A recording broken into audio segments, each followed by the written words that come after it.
Coming up on The Breakdown, we've broken down the battle between democracy and autocracy. But tonight, we're going to take a hard look at how authoritarianism plays out in our streets.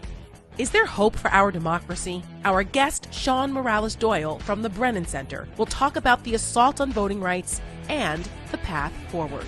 Plus, we'll play another fun game and give you a chance to grab some Lincoln Project gear. And we'll take your questions from Twitter. It all starts now.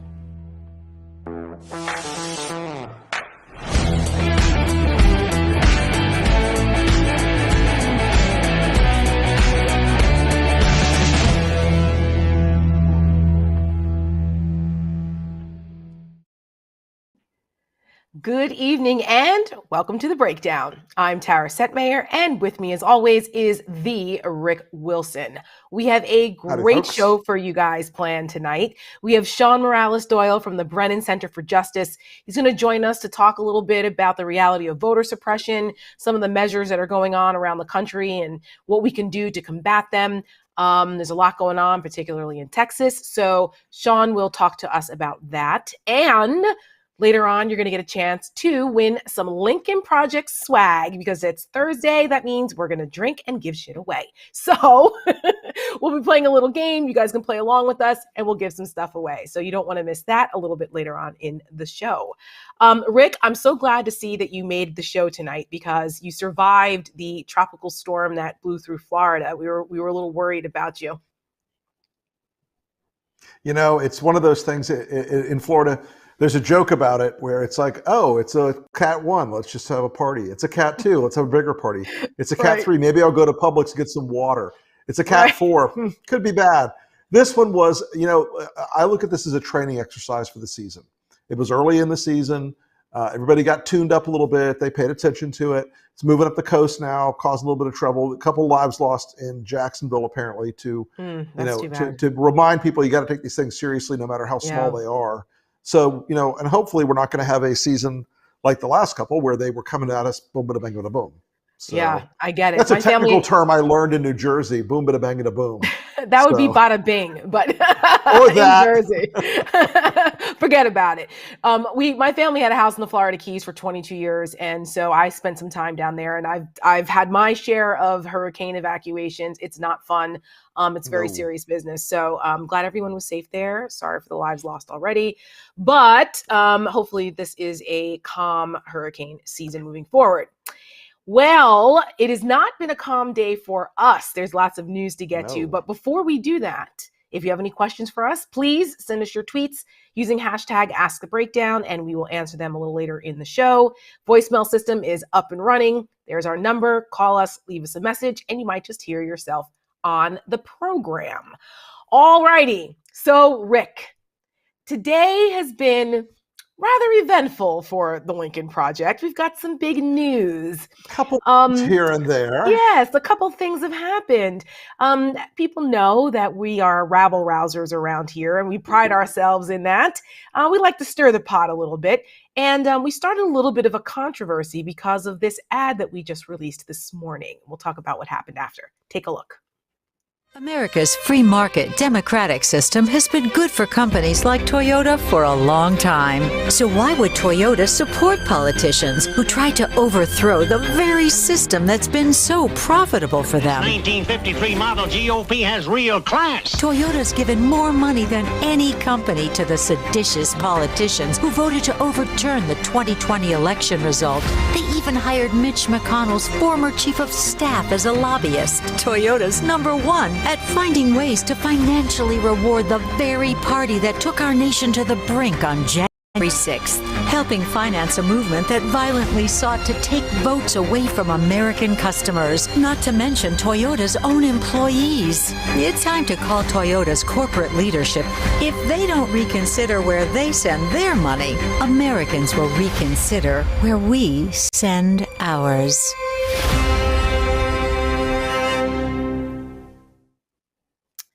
So that was the shot.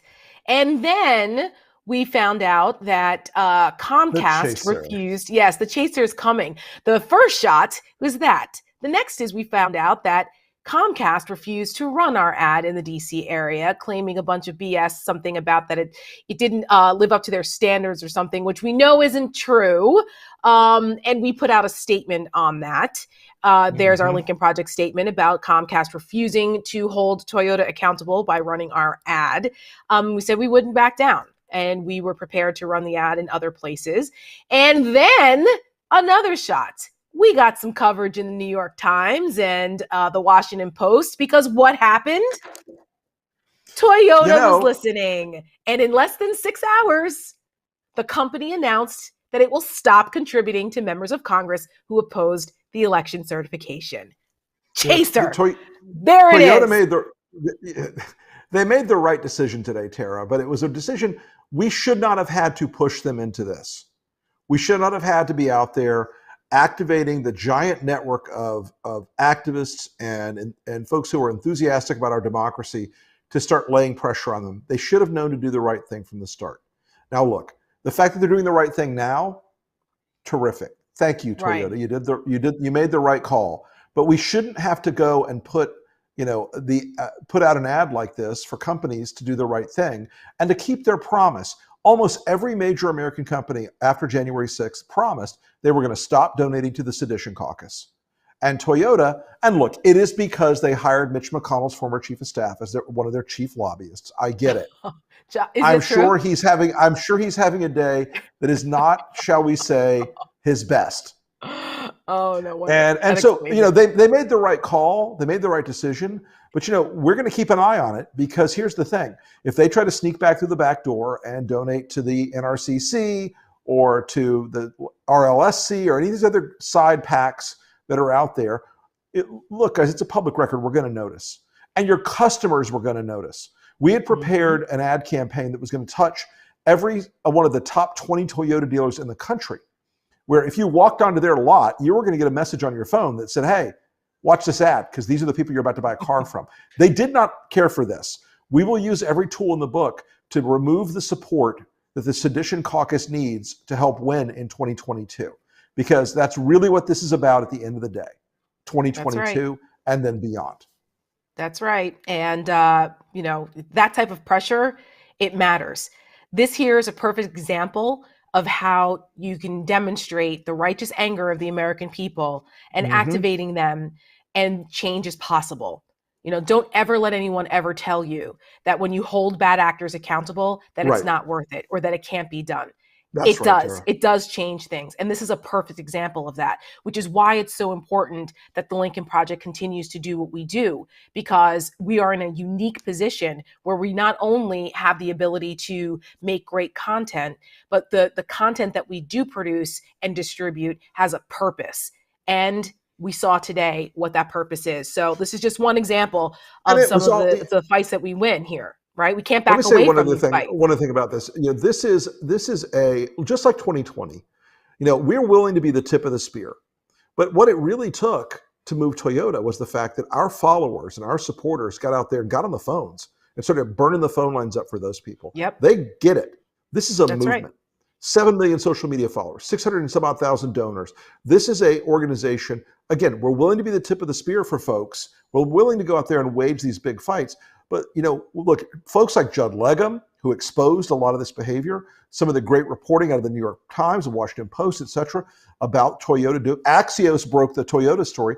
Yeah. These folks, we're marching side by side with a lot of other people of goodwill and good faith who believe, as we do, that unless we push back against these people who are corroding our democracy and they win one big election, that's the ball game.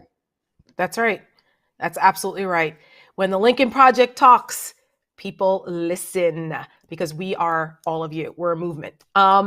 Meanwhile, guess who's sort of not listening and craving attention because no one's paying attention to him? Trump.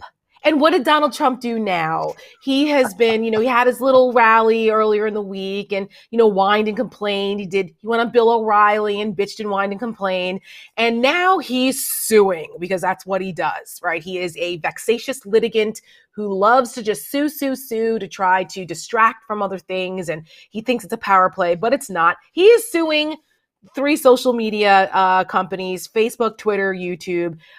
It's a hopeless farce. He's complaining, thinking that his First Amendment rights have been violated because they won't let him back on their platforms. Hell, I just have an announcement to make. The First Amendment only applies to government entities. These are private companies. So Good luck with that, Donald Trump. It's a farce. It's farcical. The lawyers who filed this know it also, and yet they're doing it, and they probably won't get paid. So I don't know why anyone continues to represent Donald Trump. He doesn't pay his legal bills. So maybe they'll end up like everyone, the rest of his lawyers, broke or in jail. Doesn't seem like a good client to take on. I don't understand why they continue to do this. But Rick, you know what this is about? It's about the grift. It's about fundraising, for fuck's sake. That's all this is about. Of course it is. As soon as they sent this out, they sent out these fundraising, pleas, begging for money. And I don't understand this. If you're a big billionaire, with billions of dollars like Donald Trump claims, why is he constantly begging people to pay for his legal bills? I believe, Tara, the technical term. Billionaire does. I believe the technical term in the legal sphere is that he's a broke ass bitch. Donald Trump is doing this to raise money. You're absolutely correct. Right. He has nothing. He has no cash on hand, and he recognizes he's going to need a lot of cash on hand to pay real attorneys in the immediate future. And so, look, this is all part of Donald Trump. It's important to look at Donald Trump as essentially an email marketer now. He is a corrosive, horrifying force in American politics, but he is going to continue to grind away to raise the money he needs to not only fight his legal battles, but to keep himself in the position where he's the kingmaker in the GOP. And there was a poll today by the McLaughlin folks, and they looked at presidential preference for 2024. And for all the excitement about Ron DeSantis, he's at 9%. Right. The rest of these guys are like cats and dogs, 1%, 2%, 3%. And Trump has a majority of Republican support, or at least a high plurality of Republican support. And so he's going to keep doing this by dragging all the money out of the rest of their coffers to himself to ensure that he has a clear field in 24 going forward. Yep. And yet the rubes continue to send their money. It's remarkable, but that's their decision, and Trump is going to continue to use their money to pay his bills and to live off of, and God knows what else, because he's actually quite broke. He really is. Yeah, he really is, especially with the what's happening in New York breathing down his throat. So it's not a good day, a good week for Donald Trump. No. So Rick, as great as we feel about our little Lincoln Project victory today for democracy, we've got to keep focused, though, on what's still happening, because the insurrection fight really hasn't ended. We have these victories along the way, but the greater problem is still going on, and the stakes really have never been higher. We talked on Tuesday about how it was the 6-month anniversary of the storming of the Capitol, which was a violent, armed insurrection. And President Biden had some things to say about this. He had a statement. He said, "This was not dissent. It was disorder. It posed an existential crisis and a test of whether our democracy could survive. A sad reminder that there is nothing guaranteed about our democracy." And that just underscores what we've been saying, that we are, every single day it is a fight for our democracy, because we were so close. Yeah. We're teetering on the brink here. The FBI has continued to release videos. They're still looking to identify these folks. This is like one of the biggest FBI operations ever. We're looking at hundreds of people here. And they released some more videos of these insurrectionist bastards, and they're asking the public for help identifying them. And we are playing some of them for folks. If you're watching, there are 11 more of these people who are accused of assaulting the police officers out there. And, they've been doing an intrepid job here tracking these bastards down, but there's still more work to do.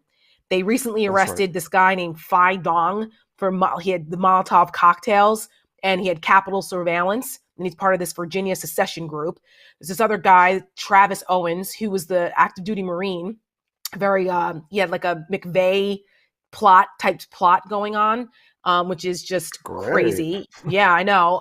We don't need any more Timothy McVeigh. That was Oklahoma City bombing guy. And then you have Robert Morse, this guy is the one who built this Lego Capitol. This is what it looks like. It's pretty elaborate. So these freaking guys, he goes and he builds this Lego Capitol, and he was in this he had a military utility bag. He had like a tourniquet and fatigues, playing dress up here. But these guys are nuts. And we that's just who was arrested recently. And there's more. There's more of these people. So if the public can help, sadly get the word out, we will continue to do that. One last thing before we bring in our guest, really quickly. JD Vance. He's running out there in Ohio for the Senate. And a couple years ago, he was on our side. He was an anti-Trump guy. He was speaking truth about the dangers of Donald Trump. Well, that's all changed now because he wants to run for office. And he has embraced Donald Trump. He is like the epitome of hypocrisy. And this is a guy who's a Yale law grad, venture capitalist, who's running around talking about being afraid of elites. He's another like Josh Hawley and Ted Cruz and these guys that went to Ivy League schools talking about elites. It's absurd. And he even put a tweet came back up about JD Vance, how he voted for Evan McMullin in 2016. And he's disavowing all of this stuff now. I voted for Evan in 2016 as well. By the way, you're in good company, JD Vance. But unlike JD, I didn't turn into a freaking hypocrite here. Can you please explain why JD Vance is just the worst? And then we'll go to break. Yesterday he was getting dinged in a story from The Hill about why his positions have changed so radically. And his spokesperson responded, well, this is another Oppo drop from the Lincoln Project. We got and I said, they did not run my full response, which was, we crap bigger than JD Vance every day. And when we pay attention to him, he'll know it. Of course. So look, JD Vance has adopted a complete position of national populism and authoritarian statism. At the Claremont Institute a couple of weeks ago, he gave a speech where he said that the purpose of the conservative movement, if you oppose the virtues and values of the American nation state as he defines them, the purpose of the conservative movement is to destroy you. Now, look, I'm a pretty well-read guy, Tara. I've read all the conservative greats, and I missed it in Kirk and Hayek and Buckley and Burke and everyone else. The part about the conservative movement's purpose is to destroy its enemies. I missed that part. That sounds a little more Leninist than conservative. Yeah. And I've never heard conservatives refer to the United States as a nation state either. Correct. Look, it has a lot of resonances that sound better in the original German. But JD's real problem here is that he is a born again Trumper, and he may be like the hot flavor right now of the sort of Twitter Ratai of the new right. But the fact is, JD Vance at one point was a compassionate conservative, was at one point a W and H.W. Bush style Republican. So they will never truly trust you, JD. They will never truly love you. You may get a little further down, but at some point they're going to figure you out, that you weren't one of them and you were an elitist. And that's the worst thing, I think, in a lot of ways. This is a guy who is essentially, he's like the city guy that comes out to the country and he's wearing like hunter orange, like for casual everyday wear. This is not, it doesn't strike you as genuine. It's like, hello, country folk, I am one of thee. Right. Yeah. So, good luck. Good luck with that, JD. Yeah, good luck selling that shit. Yeah, but, no kidding. Look, that is a race between JD Vance and Josh Mandel in Ohio right now, and that is a race all the way to the bottom. And look, Tim Ryan, who is a moderate center-left Democrat, centrist Democrat, I think he can beat either one of those guys, but it's still going to be a tough race. It's a red state, but those two guys they're like a pair of clowns racing each other towards a baby pool full of pudding. Oh my. So far tonight, we've talked about baby pools full of pudding, insurrectionists, Trump, corporate funding, all of that stuff. But you know what? None of it matters, Rick, if democracy falls, and none of it matters if our voting rights are taken away. So we're going to take a quick break and bring in our guest tonight, Sean Morales-Doyle, to talk about the voting rights and voter suppression that's going on around the country. So we'll be right back after this break.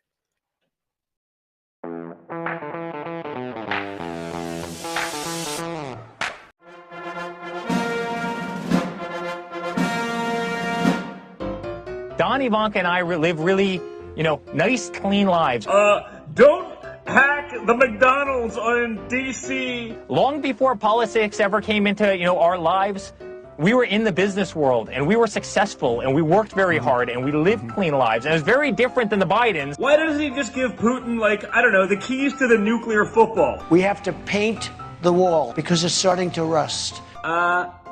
What's going on? CNN is about controlling Negroes. That's what it's saying. Controlling Negroes. That's what CNN is about. They don't want people of color to have conservative thoughts. If the Democrats want to run on 22 about January 6th, which affects no one's lives in this country every day, Republicans are going to run. The NSA has been reading our emails. We told you that 2 nights running because it's true. If you say it enough and keep saying it, they'll start to believe you. The Biden administration is spying on us. I don't believe that the president or his real estate company did anything wrong. My emails. Our ancestors crushed. Read the history of the 1920s and 1930s. I'm going to pick a random case in Nazi Germany. Just look at the business community. Look what happened. That's what this case is about. This case is they wanted Mike Lindell to shut up, and they went to the heart of where he got his resources, My Pillows. And by the way, who shot Ashley Babbitt? My emails.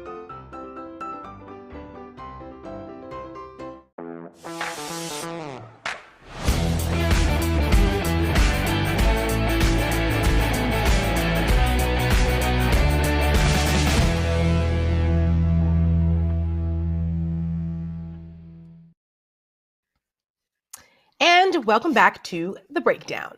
Our guest for tonight's show is Sean Morales-Doyle. He's the acting director of voting rights and election programs of the Brennan Center for Justice. And Sean, we've been talking about the absolute chaos that resulted from January 6th. And, all of this ties in to this larger, what we've been calling an authoritarian creep, this move toward extremism. It's anti-democratic behavior in this country. And a lot of what we're seeing now on the state level is a byproduct of this scheme that Republicans have cooked up for power. I wanted to talk to you first, this is in the news now, what's going on in Texas. I know the Brennan Center has been following a lot of what's happening in these states, particularly Texas. The governor called the legislature back in for a special session because Democrats walked out. They didn't have a quorum last time. And now they're basically just starting it all over again. Can you talk a little bit about what the hell's going on in Texas and why it matters? Sure. So in Texas, as you mentioned, back during the regular legislative session, they attempted to pass a big omnibus bill full of all kinds of things, making it harder to vote, and actually also sort of retaliating against and going after elections officials and poll workers in a number of ways. And that effort failed, but now the special session that the governor called began today. Both houses introduced new omnibus bills that look very much like what they were considering back in May. Which once again will make voting harder and restrict voting rights as they were planning to do back in May. And, obviously the Democrats were successful in stopping that last time around, but who's to say whether they'll be able to pull that off again this time around? What is it about the Texas? Just 1 second, just so that people who don't know, Rick, about the specifics of what's in the Texas bill. What is it about the Texas bill that is so problematic for people? Because some look at it and they go, well, what's wrong with strengthening voter ID? We should show a voter ID. You got to show an ID to get on a plane. What's the problem here? Or, well, what we should make it tougher for voter fraud to happen. So, what is so problematic about the Texas bill? So, one thing I'll say is it's hard to say exactly what will be so problematic about it because it's changed over the months, but also because it contains so many things at once. So there are pieces of this bill that make it harder for voters with disabilities or with limited English proficiency to get assistance when casting a ballot. There are parts of this bill that make it harder to get and return a mail ballot. There are parts of this bill that will make it harder for poll workers to put restrictions on partisan poll watchers, which could then potentially open up folks in the polls to voter intimidation. There are parts of this bill that criminalize the act of an election clerk soliciting mail ballot applications. So saying, please get your mail ballot applications in, saying that is a criminal offense. And what's wrong with all of this is that none of it actually will do anything to improve election integrity. And it's important to say that the Secretary of State's Office of Director of Elections in Texas after last election said that they had a smooth and secure election. There isn't actually a problem with election integrity. And all of it will make it harder for people to cast their ballots. It will make it harder for certain people to cast their ballots. For instance, people with disabilities or limited English proficiency. It's doing that. It's making it harder for people to vote for no good reason. And so that's really what the problem is. And there are so many problems in this bill because it is such a big omnibus bill that it's hard to really list them all out. Mm-hmm. Go ahead, Rick. Right. Well, I think it's one of the things I think it's very important. The Democrats won a battle by holding the line and walking out the door and depriving the Republicans of a quorum. And I think it's important that they remember that this is as our friend Trippy Olson says, you have to play the game you're actually playing, not the one you want to play. And I'm sure they want to go in and argue this case down, but what they ought to do is be brave enough to walk out the door again and shut the whole machine down. Don't you think? I mean, chancing this to the courts after they become a party to it passing, to my mind, is a long bet. And I think that the smarter thing is for them just to say, nah, forget it, I'm out. I think there's a lot of, I do think that the folks who are opposed to this type of legislation in the legislature need to, think of all of their options in pushing back against it. And last time that was walking out at the end, but it was also a lot leading up to that moment. I think they did a really good job. The opposition to Senate Bill 7 last time around did a really good job of putting a spotlight on it, pointing out exactly what was wrong with it. And they kind of forced, in a number of places, they forced the sponsors of the bill to make changes, to acknowledge the things they had done wrong, to take out the part of the bill that said they were doing it in order to protect the purity of the ballot box. And they got them to make those changes. Then what happened is at the very last minute, in a conference committee behind closed doors, the two houses came together and added a whole bunch of new stuff into the bill, which included some really bad stuff like getting rid of voting on Sunday morning before the election, making it easier to overturn election results. And that's when the Democrats walked out, broke quorum, and the session ended. And we saw immediately following that session a number of the legislators on the Republican side walking back some of those things, saying, no, the early voting on Sundays thing, that was an act, that was a typo, we didn't mean to do that. The overturning elections thing, we don't know where that came from. So I do think there's a lot of tactics that people need to avail themselves of, and really we all need to be paying attention here and putting this bill under a spotlight, because it is true that they're going to do something bad, they're trying to do something bad, but there have been some successes in Texas, in places like Georgia, in getting some of the worst pieces of this walked back when they're sort of put under a spotlight and everyone can see what's going on. Mm-hmm. Well, speaking of tactics, one of the tactics of the right seems to be this idea of threatening election officials. We are seeing this happen all across the country in states from Georgia to Arizona to Michigan. You've talked about this in the past, and the Brennan Center has also studied this. Can you just talk a little bit about how these threats attempt to undermine our electoral process in general, and whether this is something new? Have we ever seen this threat level before against election officials? It's absolutely something new. I think that most elections officials in years past have sort of been able to operate in the background. They're the folks, running the show, but they're not the folks in the spotlight. Those are the political candidates, right? This past year, that shifted because, you had, people with a bully pulpit going out there and drawing attention to them, accusing them of things with no basis at all, saying that they were rigging the election, saying that they were, hiding ballots, whatever they were being accused of, and calling them out by name and pointing to them.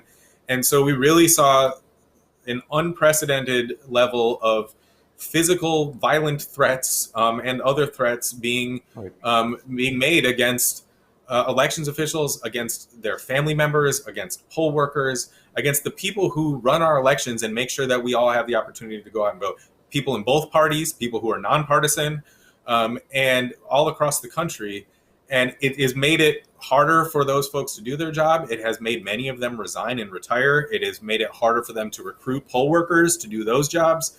And now what we see in places like Texas with this legislation we were talking about, and in other states like Iowa, we see legislatures sort of retaliating against elections officials for doing their job, making it harder for them to make elections voter friendly, and even, as I mentioned before, criminalizing behavior of elections officials who are trying to help voters vote. And it is a threat to all of us who believe in democracy and who want to go out and cast our ballots, when the people who we all depend on, the people sitting behind that table when you go in to vote, the people who are running that office are under threat and are scared to do their jobs and are scared and are having political pressure put on them to do the wrong thing. And I'll just say, I've talked to elections officials before who sort of describe running an election in a lot of different ways, like it's running, thousands of pop-up stores around the city all at once, or it's, putting, think about it as like the most complicated events management job you could have. It's line management. It's all of these logistical things they're working out. And we all just sort of see it happen. We don't really see it happen. It happens in the background. You just go out and cast your ballot.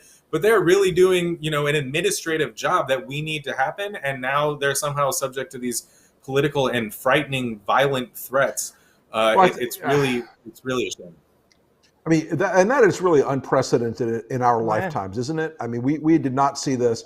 I mean, perhaps this was going on in the civil rights era to some degree, but we have not seen this in our lifetimes where the mainstreaming of political violence has become something that, and as you point out, elections are run largely by volunteers and a tiny little cadre of staff.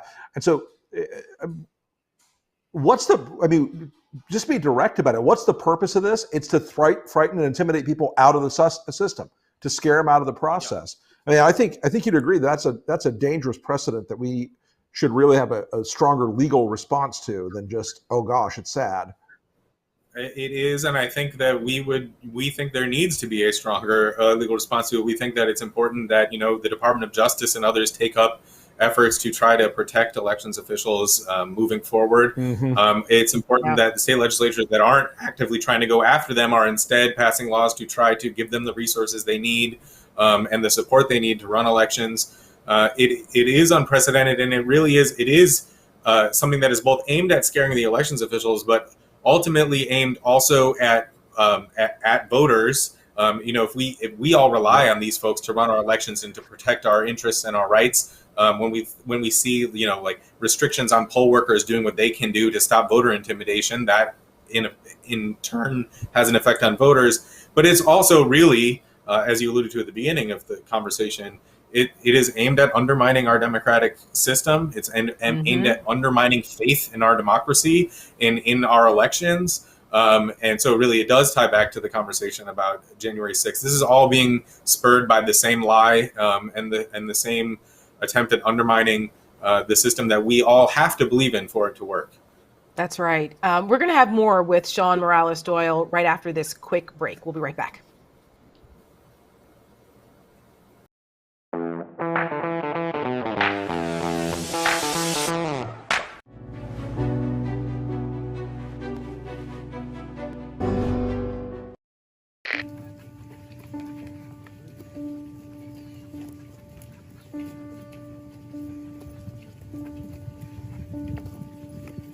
Are you concerned at all about what happened at the White House last night? Late for lunch. Didn't really see it.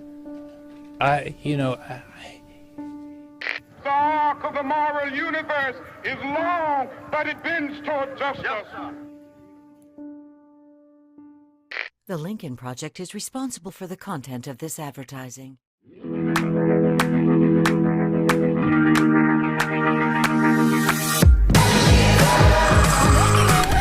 Well, they're burning the house down. Please protect yourself. Vice President speaking. This is an embarrassment.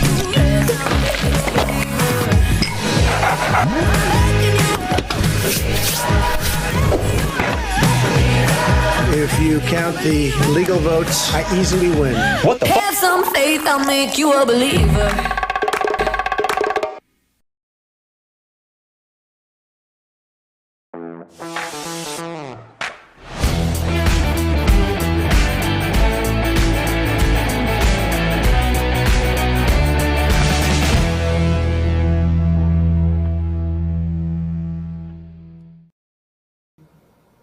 Welcome back to The Breakdown. We are here with Sean Morales-Doyle from the Brennan Center for Justice. So, Sean, before the break, we were talking about, a little bit about the difference between order and chaos in the United States, and about how these threats are to election officials are throwing things into some chaos.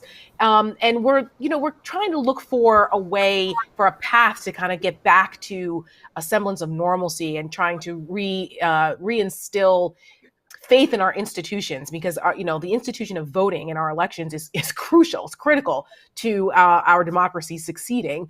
You have written about the Supreme Court, and you're concerned that our current Supreme Court is really, we can't count on them to protect voting rights the way we have in the past, since there's a blow has been delivered to the Voting Rights Act of 1965, and you now say that it's up to Congress to protect the right to vote. Can you explain that?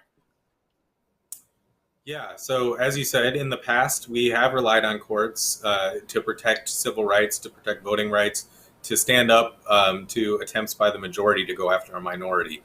This Supreme Court has repeatedly demonstrated not only a lack of willingness to protect voting rights, but actually has affirmatively done damage to our democratic institutions and to the Voting Rights Act, one of the crowning achievements of the civil rights movement, including again last week. And so now, if we want to have that protection against these attacks, which are not just in Texas, but really are across the country, there have been 17 states have enacted 28 laws restricting voting rights just this year. It is going to take congressional action to really give us that protection. It means restoring the Voting Rights Act to its former glory by passing the John Lewis Voting Rights Advancement Act. It means setting a new standard for what elections have to look like across the country through the For the People Act. In its decision last week, the Supreme Court said Congress amended Section 2 of the Voting Rights Act back in 1982. So when we look at whether or not a new voting restriction burdens the voting rights of people of color, and whether it does so too much, whether it does so enough for us to say it violates the Voting Rights Act, we're going to look back to how voting was in 1982 to determine whether or not this is really bad. If things are better than 1982, then maybe it's not so bad. If that's the standard the Supreme Court's going to look to, then it's time for Congress to come and give us a new standard. We shouldn't be looking at what elections looked like before we had early voting anywhere in the country to determine whether or not states are restricting the right to vote. It's time for Congress to say everyone has to have early voting. Everyone has to have these basic the basic access and the basic voting rights that we all really, as Americans, I think, agree everyone should have. And though it has historically been the courts playing that role, I think right now we do actually have a moment where a majority of Americans, where we don't have to rely on the courts to protect against the majority, because the majority agrees on this. The majority of Americans actually agree that they want us to have an accessible democracy, an inclusive democracy. They want everyone to be able to vote. And so we need to look to Congress to do that for us. And that won't be easy. There are clear obstacles, the filibuster being the most obvious one. And so that's an uphill battle, but it's one that has to be fought. And in the meantime, I think we also need to be looking to state legislatures across the country in states that aren't Texas to do the right thing as well.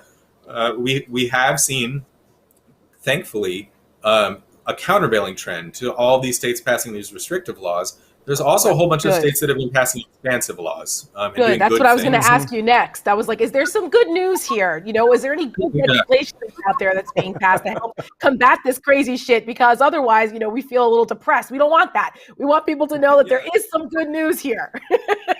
Yes. Exactly. I think, as a civil rights lawyer, I unfortunately often come with the bad news. But we do have good news. We have seen bills passed across the country, just as we've seen more bad bills on voting rights passed across the country than really in modern memory, we've also seen more good bills. Unfortunately, they're in different states, and so we sort of have this tale of two nations thing happening here. But we see states expanding early voting. We see states expanding mail voting. We see states restoring voting rights to people with convictions in their past who are now living in their community. We see that happening across the country. And we see it in red states and in blue states, but we could see more of it, and we could see it in more of those red states, and that would be great. But it is a sign, I think, just like the fact that the For the People Act was the top priority for the Democrats in both houses. It was HR 1 and S1. I think the same, that is a reflection of what these folks understand their constituents to want. And it's the same in these state legislators that are moving these bills. I think that voting rights has risen to be a top priority for so many voters across the country, unfortunately on both sides of the issue, but it has risen to be a top priority. And so legislators are responding to that, and they're responding to it in bad ways, but they're also responding to it in good ways. And so we do have some hope for what we might see if we could get, Congress to take it up. That's great. Rick, do you have one last question before we go to our call to action? Yeah, in the states that are pushing back on this, in some ways, the Democrats are in significant disadvantage in a lot of states, in terms of Florida, Wisconsin, Texas. Have you considered any supporting ballot initiatives to unroll some of this stuff in some of these states? Yeah, ballot initiatives are another place where we've seen major progress on democracy in the last few years, because I do think voters really do believe in voting rights and in expansive democracy. Florida is a great example of that. We saw in 2018, over 64% of Florida's voters voted for Amendment 4 to restore voting rights to people with convictions, and they're passed in Florida. We've seen ballot initiatives pass in Michigan, in Nevada, in a number of states across the country that are pro-voter initiatives. Unfortunately, we've also seen state legislatures respond to those initiatives by trying to undermine them, as we saw in Florida with that same amendment. And also, we've seen states try to make it harder for voters to pass ballot initiatives. But that doesn't. But they haven't yet been successful there. And so, absolutely, I think that's another place where voters can have their voice heard, and when their representatives who are trying to entrench themselves in power aren't necessarily doing what their constituents want them to do. Yep. That's crucial, because when the importance with ballot initiatives, it's another example of where your voice as a citizen can be heard, and you have direct impact on laws, legislation or regulations in your state, because that not every state has that, and sometimes it's difficult to get ballots on the initiatives on the ballot. It's a whole different cottage industry, but a good tool nonetheless to get things done. Before we let you go, Sean, I wanted to ask you, what needs to be done now to prepare us for election integrity in 2022? Because I know a lot of our supporters and viewers, they always ask, what can we do? What should we start doing now? Because we caution folks not to be complacent, that they have to pay attention and be engaged every single day. So what would you suggest for people that they could do right now? Yeah, so I'd say a couple things. One, right now, I think, and I know people always say this and people think it's corny, but it's real. I talk to legislators across the country in my job. They do care to hear from their constituents. So one thing you can do now is talk to your representatives in your state and in Congress and say, this is an issue I care about, and I want you to do what's right by voters. I want you to make our democracy better and not undermine it. And I need you, if you're in Congress, to get the For the People Act and the John Lewis Voting Rights Act passed and prioritize that issue. A little bit further down the road, but not that much really, because we're already mid-2021. I think, we talked a lot about the threats that elections officials and poll workers face. It is going to take, as you mentioned, people who are willing to stand up and volunteer to help run our elections, to make them happen and to make them work right. And it is incumbent on all of us to do our civic duty and help out that way. So, volunteer, sign up to be a poll worker. Go talk to your local elections officials and figure out how you can be helpful. They're unfortunately hearing from too many people who are threatening them and mad at them right now, and not from nearly enough people who want to actually help make the process work. And so as we get closer to the election, I'd encourage folks to do that. Well, Sean, thank you for being my co-host and my partner on the call to action, because that is our call to action tonight. You put it so eloquently. We are encouraging folks to please go and check out your Board of Elections for your county, because all of your elections are run locally. And so you can Google it, find out who those folks are, find out whether you have a supervisor of elections or a board of elections, find out how it works in your county, where your precinct is, and how you can volunteer. When we were talking about this earlier today with our production crew, one of our great producers, Sam, literally said, I've signed up to volunteer while we were on our editorial call. That's how easy it was for him in his county. It varies. There's over 3,000 counties in this country, so everyone's a little bit different. But that is our call to action tonight. If you guys want to get involved, this is a direct way to do that. And I always believe that there's more of us than there are of them. And so let's let the good guys win here with that. Sean Morales-Doyle of the Brennan Center, thank you so much. Keep up the great work for what you're doing. And thank you for having me. I appreciate it. Keep up the fight. Thanks, Sean. Thanks for joining us. See, a little good news. They do tremendous work. They do. The Brennan Center is great. I encourage everyone to follow the Brennan Center for Justice. They're amazing out there. By the way, Tara, before we jump to our next bit, I just want to say I have been getting a crazy number of messages while we've been on the air tonight, folks, thanking us for the Toyota thing. Y'all did this. We may have catalyzed it. We may have put up the spot, but the pressure that came onto those folks wasn't just because we did one ad. It was because Americans and the followers and the supporters and the folks who were involved with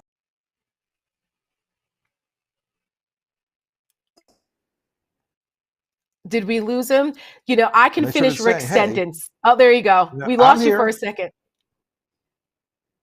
Sorry. What I just wanted to express my thanks and the Lincoln Project's thanks to everybody who got involved on this and took this fight to Toyota with a clear message that we're not going to support seditionists and people who believe that we can overthrow a democratically concluded election. I think it's just one of the things that a lot of people were calling and texting me and saying thank you. Thank you guys. You guys made this happen. Sure. There is no us without you, right? There's no us without the movement. That's right. Absolutely. No, that's good. We're on such a high today. This is good. All our shows are usually really heavy, and tonight we're basking in the victory of the righteous anger of the American people doing something. This is awesome. So know what we're going to do now? We are going to take your tweets. Tweet at us. Let's tweet. Answer tweets. That's it. We don't tweet. We answer your tweets. Okay. Rick Morgan.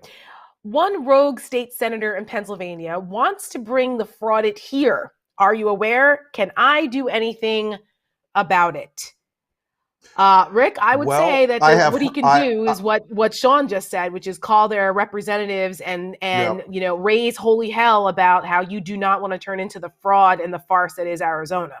Go ahead. Right. And look, I mean, I'm tempted to do what I would do, which is to say, Alexa, order a wood chipper. But that's just me. I'm a sterner sort. Look, this guy that's doing this in Pennsylvania, I read something about him the other day, is an edge case and a lunatic. And it's important if you are, if you're talking to your elected representatives and they happen to be a Republican, just tell them, if you do this, I will not vote for any Republican up or down the ballot. That's right. That's it. Bottom line. That's it. Because this isn't what we need in Pennsylvania or anywhere else. This is more insanity, more division, more absurdity, more cyber ninjas, whatever the fuck that means. Right. Whatever the hell that is. And it's your money. So, yeah. It's the taxpayer money that will fund this. So you have every right to call your officials and tell them no.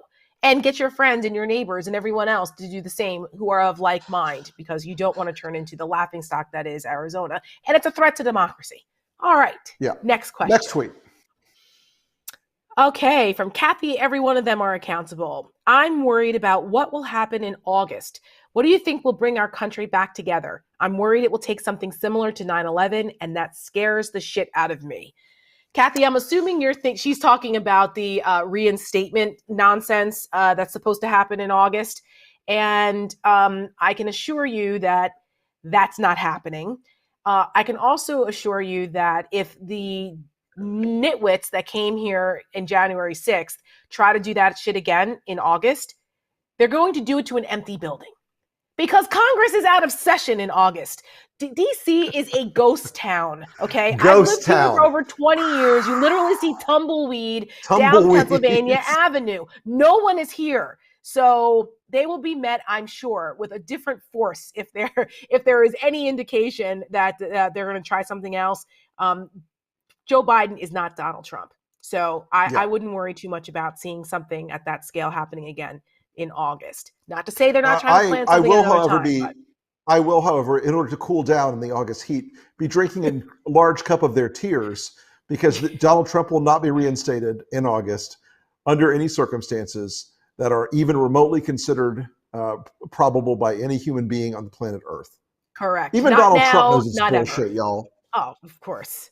He knows it's all bullshit, but yet they send him money. All right, we got I think we have a voicemail. What's our voicemail tonight?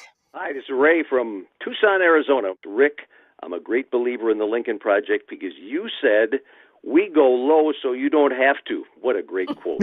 Oh, man, right on the money. My question is this. We need a big push to toughen up the anti-democracy message of the Republicans. What can you, what can I, what can we all do to fight that? Ray in Tucson at my wit's end, and thanks for all you guys do. Ray, Rick, you've got an amazing voice you've got an amazing radio voice, Ray. God damn. Yes. That is, I was like, the velvet fog of Ray from Tucson. Yes. Fantastic. Well, Ray, listen, here's the thing. The Republican Party as a whole cannot be fixed right now. There are only a couple people, Liz Cheney, Adam Kinzinger, a few others, who are standing up for our republic and for our democratic system. The rest of them have abandoned that completely. They don't care. They don't want to hear it. They don't want to talk about it. They don't believe in it anymore. And so at this point, you have to just let it burn to the ground. As our friend Steve Schmidt says, the Republican Party is shrinking. And as it shrinks, it grows more intense. It grows hotter, like a star collapsing on itself. Now, eventually, it's going to die out and explode. But for the moment, there's really nothing you can do to convince a committed anti-small d Democratic Trump supporter, new Republican, whatever you want to call them, authoritarian Republican. You can't talk them out of that position.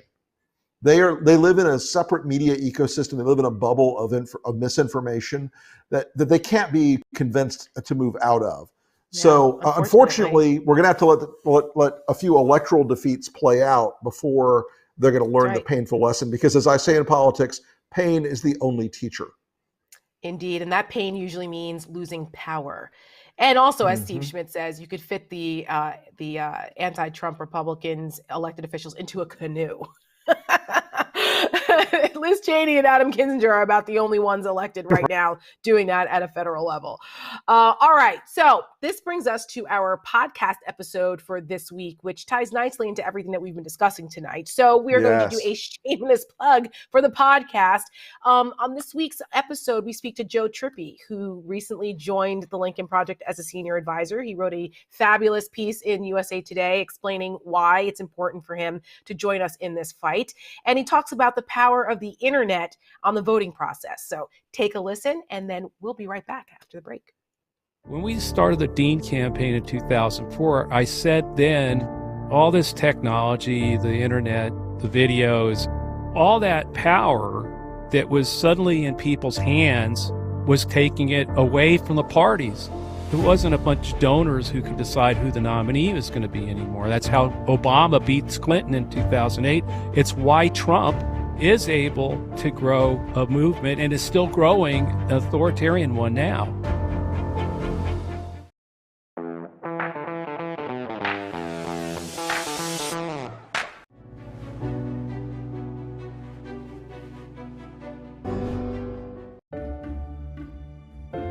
We'll march through the South, through the streets of Jackson, through the streets of Danville, through the streets of Cambridge, through the streets of Birmingham. But we will march with the spirit of love and with the spirit of dignity that we have shown here today. John Lewis. He was jailed and beaten, but never bowed. The son of sharecroppers, he was one of the first freedom riders.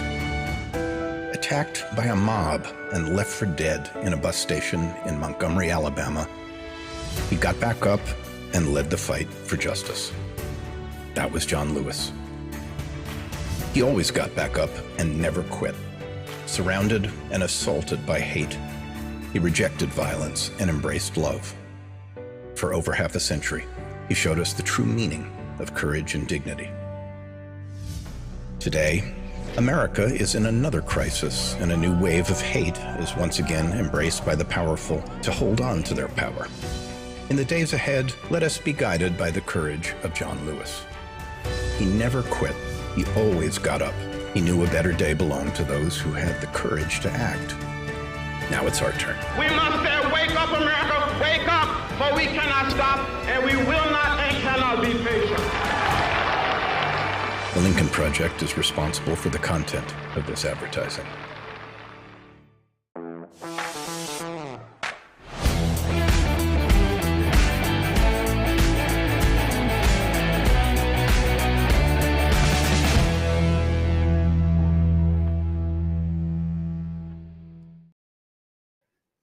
Alrighty, welcome back to the breakdown. I've got a tasty beverage that my fabulous husband prepared for me for our little game tonight. Rick has his wine. I also have a trusty Sharpie. Why do I have a drink and a Sharpie? Because we are playing a game tonight called Break It Down. Our producers came up with a few little fill-in-the-blank sentences, kind of like a political Mad Libs thing we're doing. And so it's our job, Rick, to write down our spontaneous answers to complete the sentence. And then we're going to show each other, we're going to hold up our little paper and show each other the answers we wrote down and see if we have the same reply. If we do, if our answers match, then we drink. But if we don't, guess what? We still drink. So this is fantastic. And you, our lucky audience, gets to play along with us tonight. So let's get to it. I'm going to take a sip first. All right.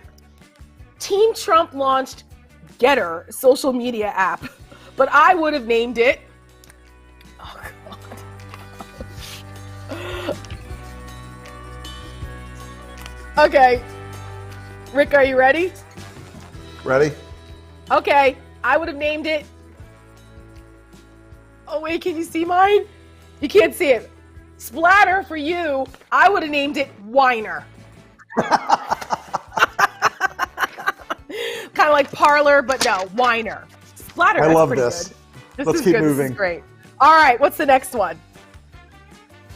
Tucker Carlson's supervillain name would be blank, and his secret power is blank. God. Okay. Okay. All right, Rick. Oh, God. You can't see my lighting is I'm too going to get in so much trouble for this one. Spurt.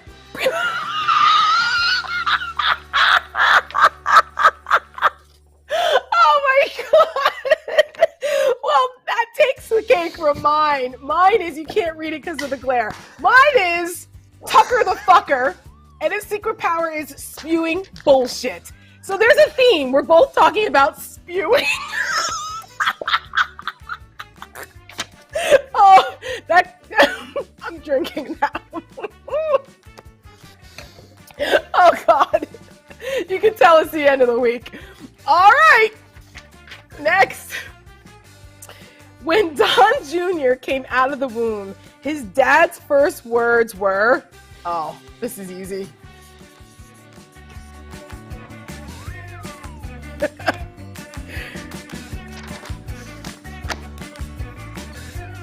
All right.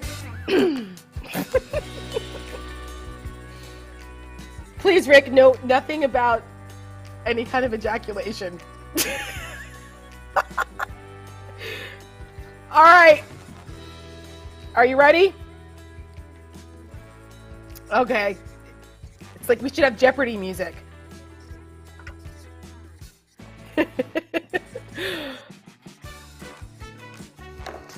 This is really better for Eric, but I couldn't resist. All right. Looks like Busey struck again. Nice. I said when Don Jr. came out of the womb, his dad's first words were, "What a loser." All right. Last one. If Mitch McConnell starred in a sitcom, it would be called... Oh, God. Oh, God. Oh.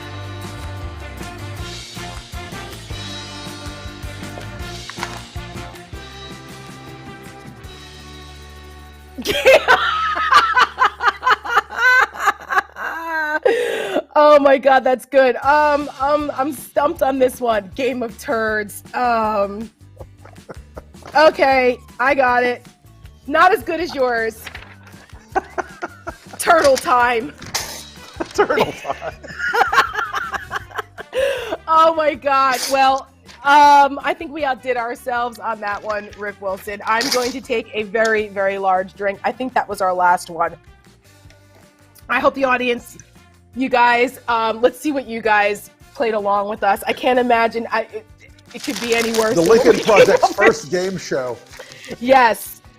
Blather. I guess that would be for the social media. The media app. Traitor. This is the media app. Traitor's Traitor. great. Nice. Trash. The real authentic shitheads.